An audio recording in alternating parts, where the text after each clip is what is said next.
Assalamualaikum warahmatullahi wabarakatuh. Kami dari kelompok 8 Lokal A3 Manajemen, jurusan Manajemen Fakultas Ekonomi dari Universitas Borneo Tarakan. Kami di sini anggota kelompoknya ada 3 orang. Yang pertama dengan saya sendiri atas nama Eti Sumira dengan NPM 1940401032. Nama saya Pipi Septiana ber-NPM 1940401030. Saya Sri Wulandari dengan NPM 1940401029. Baiklah, di sini kami akan menjawab pertanyaan diskusi mengenai bab 15. Yang pertama yaitu, apa tujuan secara keseluruhan dari penentuan jadwal? Tujuan penjadwalan adalah mengalokasikan dan memprioritaskan permintaan yang dihasilkan oleh perkiraan atau pesanan pelanggan pada fasilitas yang ada.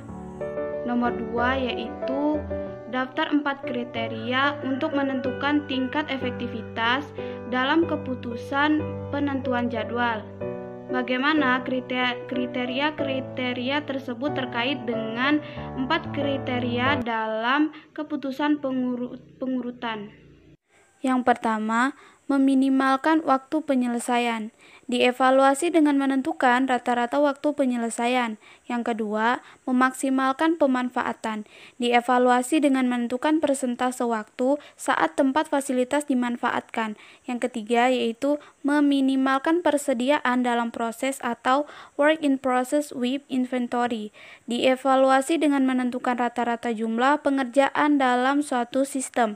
Yang keempat yaitu meminimalkan waktu tunggu konsumen. Dievaluasi dengan menentukan rata-rata jumlah keterlambatan dalam hari atau jam. Keempat kriteria ini seiring dengan penerapannya dalam industri untuk mengevaluasi kinerja penentuan jadwal.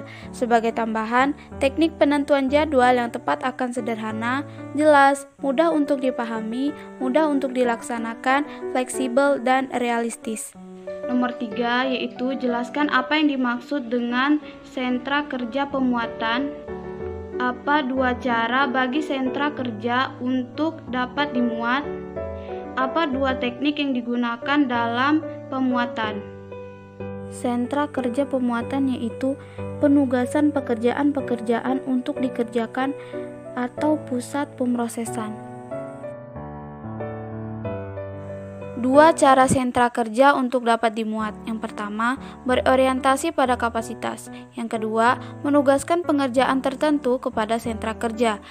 2 teknik yang digunakan dalam pemuatan. Yang pertama, kita meneliti tentang pemuatan dari sudut pandang kapasitas melalui suatu teknik yang disebut dengan kendali input-output. Yang kedua, kita menghadirkan 2 pendekatan yang digunakan untuk pemuatan. Diagram Gantt dan metode penugasan programan linear. Yang keempat yaitu sebutkan nama aturan prioritas dalam pengurutan. Jelaskan bagaimana masing-masing kerja untuk menugaskan pekerjaan. Yang pertama yaitu FCFS. Yang pertama datang itulah yang pertama dikerjakan atau first come first served. Pekerjaan akan diselesaikan sesuai dengan urutannya. Yang kedua SPT, waktu pemrosesan yang paling singkat atau shortest processing time. Pekerjaan dengan waktu pemrosesan yang paling singkat yang akan ditugaskan pertama. Yang ketiga EDD, tanggal jatuh tempo paling awal atau earliest due date. Pekerjaan yang memiliki tanggal jatuh tempo yang paling awal yang akan diselesaikan pertama. Yang terakhir yaitu LPT, waktu pemrosesan paling lama atau longest processing time. Pekerjaan yang memerlukan waktu pemrosesan paling lama itu yang akan dikerjakan pertama. Baiklah, selanjutnya saya akan menjawab untuk soal diskusi nomor 5 yaitu apa kelebihan dan kekurangan dari aturan waktu pemrosesan terpendek SPT. Baiklah, jadi untuk jawaban nomor 5, keunggulannya adalah teknik ini terbaik untuk meminimasi aliran pekerjaan dan meminimasi jumlah pekerjaan rata-rata dalam sistem. Sedangkan kelemahannya ialah Kelemahan utamanya adalah pekerjaan yang memiliki waktu pemrosesan panjang dapat secara terus-menerus tidak dikerjakan karena pekerjaan yang memiliki waktu pemrosesan pendek selalu didahulukan. Soal nomor 6 yaitu apa yang dimaksud dengan batas waktu? Jadi jawaban untuk nomor 6 yaitu batas waktu adalah waktu yang diberikan untuk menyelesaikan suatu tugas. Apabila tugas tersebut tidak selesai hingga batas waktu, maka akan terjadi keterlambatan. Soal nomor 7 yaitu jelaskan istilah dari aliran waktu dan keterlambatan. Jadi untuk jawaban nomor 7 yaitu aliran waktu. Aliran waktu adalah sistem untuk menghitung waktu yang dihabiskan oleh setiap pekerjaan untuk menunggu, ditambah dengan waktu pengerjaannya. Sedangkan keterlambatan adalah selisih waktu penyelesaian tugas dengan batas waktunya. Apabila tugas diselesaikan setelah batas waktunya, maka akan terjadi nilai keterlambatan. Baiklah, soal nomor 8 yaitu yang mana penentuan jadwal yang lebih Anda sukai untuk diterapkan jika Anda merupakan suatu pemimpin tim ahli satu-satunya yang ditanggungjawabkan untuk menjinakkan bom waktu yang tersebar di gedung Anda. Anda dapat melihat bom-bom tersebut, mereka dalam berbagai jenis yang berbeda-beda. Anda akan menyampaikan berapa lama waktu yang dibutuhkan tiap orang untuk menjinakkan bom tersebut. Jadi, untuk jawaban nomor 8 ialah apabila kita melihat permasalahan pada nomor 8, kami akan mengambil penentuan jadwal untuk bengkel menggunakan pengurutan pekerjaan-pekerjaan, di mana pengurutan pekerjaan-pekerjaan merupakan bagian dari proses penjadwalan. Pengurutan menentukan urutan pekerjaan yang harus dilakukan pada setiap pusat kerja. Sebagai contoh, terdapat 10 pekerjaan di bengkel yang harus ditangani. Dalam kondisi seperti ini, pekerjaan manakah yang harus didahulukan? Apakah yang pertama kali datang atau yang dalam keadaan darurat? Metode pengurutan akan memberikan informasi terperinci terkait hal tersebut. Dalam penentuan jadwal pengurutan pekerjaan-pekerjaan juga ada beberapa aturan yang membantu kita untuk melakukan penjadwalan. Peraturan yang pertama yaitu aturan prioritas. Pada aturan prioritas, pengurutan pekerjaan dilakukan berdasarkan prioritas tertentu. Di sini ada beberapa aturan yang paling populer. Yang kedua yaitu rasio kritis. Rasio kritis merupakan sebuah angka indeks yang dihitung dengan membagi waktu yang tersisa hingga batas waktu pekerjaan dengan pekerjaan yang tersisa. Rasio kritis memberikan prioritas pada pekerjaan yang harus dilakukan agar tetap menepati jadwalnya. Dengan penjadwalan pengurutan pekerjaan-pekerjaan dan aturan-aturannya ini bisa membantu menjinakkan bom waktu yang tersebar di ruangan bengkel dan bisa menyampaikan berapa lama waktu yang diperlukan tiap orang untuk menjinakkan bom. Pertanyaan yang ke-9 yaitu kapan aturan Johnson terbaik untuk diterapkan dalam penentuan jadwal bengkel?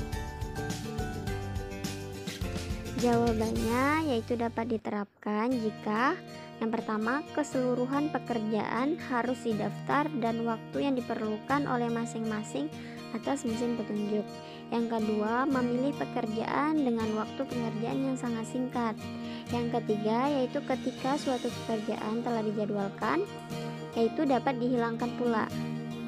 Yang keempat, terapkan langkah 2 dan 3 atas pekerjaan yang tersisa. Bekerja mengarah pada sentra urutan. Pertanyaan yang ke-10 yaitu nyatakan 4 ukuran tingkat efektivitas dalam aturan pengiriman. Jawabannya yang pertama yaitu jumlah hasil yang dikeluarkan, yang artinya hasil tersebut berupa kualitas atau bentuk fisik dari organisasi program atau kegiatan. Yang kedua, tingkat kepuasan yang diperoleh, yaitu ukurannya dapat diandalkan atau dapat diukur berdasarkan jumlah, dan dapat kualitatif berdasarkan pada mutu. Yang ketiga yaitu produk kreatif, yaitu perubahan kondisi yang kondusif dengan dunia kerja, yang nantinya dapat menumbuhkan kreativitas dan kemampuan.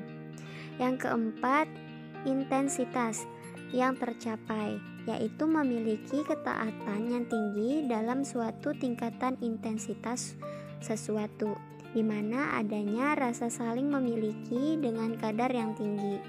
Pertanyaan yang ke-11 yaitu apa langkah-langkah dalam metode penugasan, yaitu pemrograman linier. Jawabannya yang pertama, mengurangi angka terkecil pada tiap baris atas setiap angka yang terdapat pada baris tersebut. Kemudian dari matriks yang dihasilkan dikurangi angka terkecil pada tiap kolom atas setiap angka yang terdapat pada kolom tersebut.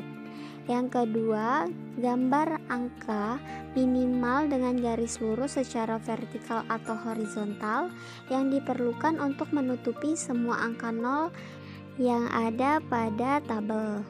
Yang ketiga yaitu kurangi angka terkecil yang belum ditutupi oleh garis dari setiap angka yang belum ditutupi lainnya. Yang keempat yaitu penugasan yang optimal akan selalu terdapat pada lokasi 0 di dalam tabel. Pertanyaan yang terakhir yaitu apa keunggulan penentuan jadwal kapasitas yang dapat ditentukan? Jawabannya yang pertama, memberikan pedoman terhadap unit pekerjaan atau kegiatan mengenai batas-batas waktu untuk mulai dan akhir dari masing-masing tugas. Kedua, memberikan sarana bagi manajemen untuk mengkoordinasi secara sistematis dan realistis dalam menentukan alokasi prioritas terhadap sumber daya dan waktu. Yang ketiga yaitu memberikan saran untuk nilai kemajuan pekerjaan. Yang keempat yaitu menghindari pemakaian sumber daya yang berlebih dengan harapan proyek dapat selesai sebelum waktu yang ditetapkan. Yang kelima yaitu memberikan kepastian waktu pelaksanaan pekerjaan. Yang terakhir yaitu merupakan sarana penting dalam pengendalian proyek. Baiklah, di sini kami akan menjawab soal manajemen operasional di buku Zeihezer bab 15 halaman 710 soal nomor 15.5. Pertanyaannya yaitu Johnny H.O. Manufacturing Company di Columbus, Ohio menghasilkan 4 komponen elektronik yang baru. Tiap 4 pabrik milik H.O. memiliki kapasitas untuk menambah 1 lagi produk pada lini suku cadang elektroniknya saat ini. Biaya manufaktur unit untuk memproduksi suku cadang yang berbeda pada 4 pabrik terlihat pada tabel berikut. Bagaimana menugaskan produk baru pada pabrik untuk meminimalkan biaya manufakturnya? Ini adalah tabel komponen elektroniknya.